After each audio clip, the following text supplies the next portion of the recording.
Nick Sirianni Live, presented by Premier Orthopedic. I heard all about it. Heard all about it. I'm just teasing. All right, go ahead, guys. Nick, Hard Knocks is filming this week. I was wondering what your message. Well, it seems like there. What's your message to the team now that that's starting up? Yeah, we obviously talk about everything. I won't get into all that.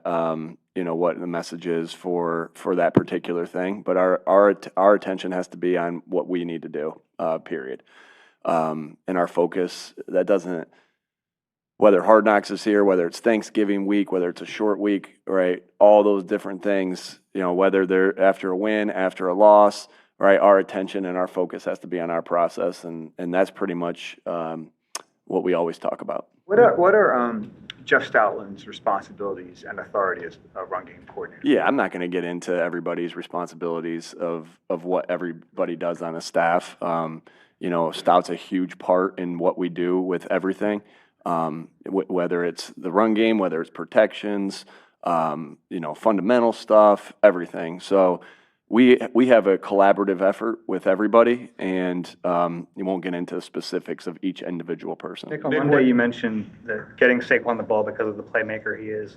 Despite the production this year, what gives you the confidence that he's still that same playmaker? Yeah, I mean, we look at how everything looks when they got the ball in their hands. Like, I see the explosiveness, I see power, I see all the things that have made him a great football player through the NFL for the last, however many years he's been in the NFL. So, again, sometimes it's not, at times it's not happening in the run game. But, you see that explosiveness also in the pass game.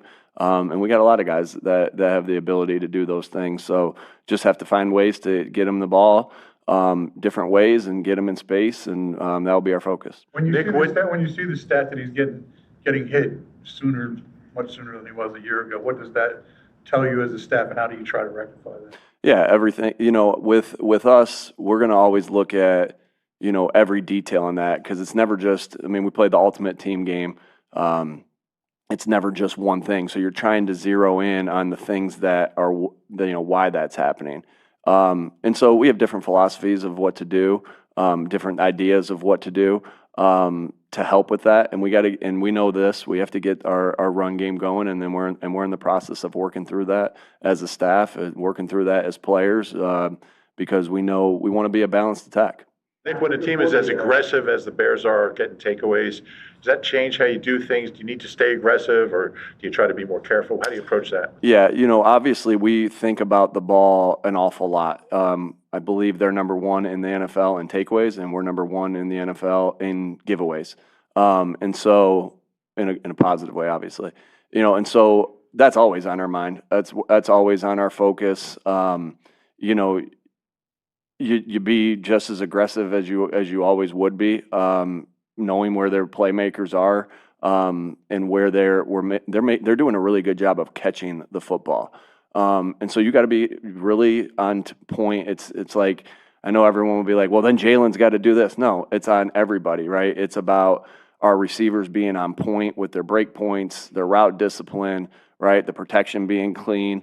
All right, the back getting out into the check down at an appropriate time after the protection, and then Jalen, reading the coverages, seeing where the guys are. But I take my hat off to them, because they do a good job when they have the ability to touch the football. They do a good job of catching the football, and that's always hard for a defense, because the quarterback's not throwing it to you. I've seen some really good plays that they've made on the football, and so that's on everybody's responsibility. Coaches, again, putting guys in position to succeed against different looks. So everybody has a hand in this thing on the way that's going. Devontae is on the injury report with a couple injuries. Did that happen on the sideline catch? I don't know exactly what play that happened on, but let's talk about that sideline catch. That play he made that look so easy. The way he caught that, you're talking about the deep one? Yeah. That was one of the most. It looked. I feel like it didn't look. It looked spectacular to me, but he made it look like it was just this spectacular play. It looked so easy. The way he and I thought it was a really good ball. Jalen putting it back away from where the safety was coming over from. And then the way he just adjusted to it effortlessly and caught it, and then kind of, I think you're asking me that because he kind of got folded back and then landed on his feet. Like this guy, you know, we got some phenomenal athletes on this football team, but this guy is man, yeah. Before the game last year, we saw CJ's emotion. Is that something on your radar on Friday? And is it something? I guess what's the thought going into it with CJ? Yeah, you know, I love CJ. You know, we've had some great times together. You know, been to one Super Bowl together, won another one together. I always loved the emotion that he played with, and you know how he went about his business. And so, yeah, I miss him. And you know, and he's playing good football. With the pre-snap stuff, Nick, coming off a week where it was probably, as you say, things that take no talent, a little bit higher.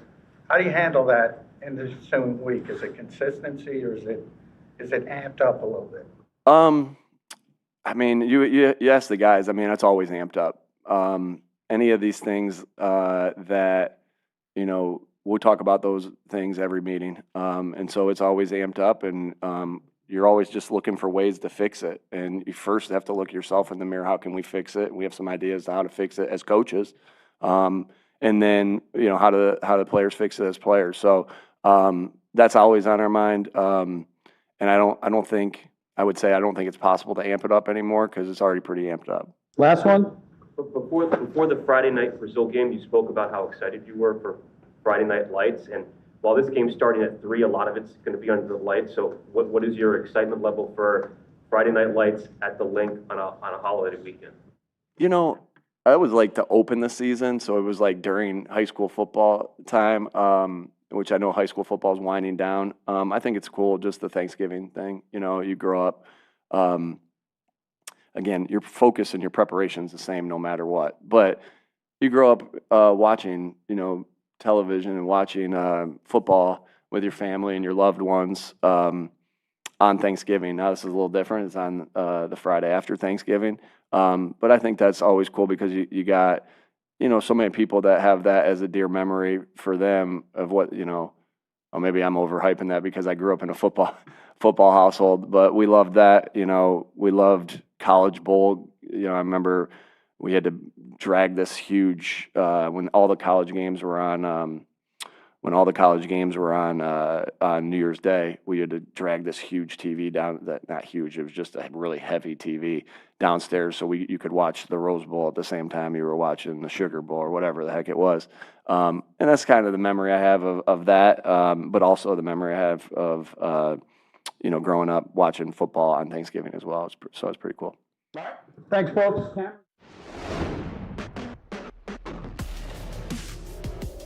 Nick Sirianni Live, presented by Premier Orthopedic.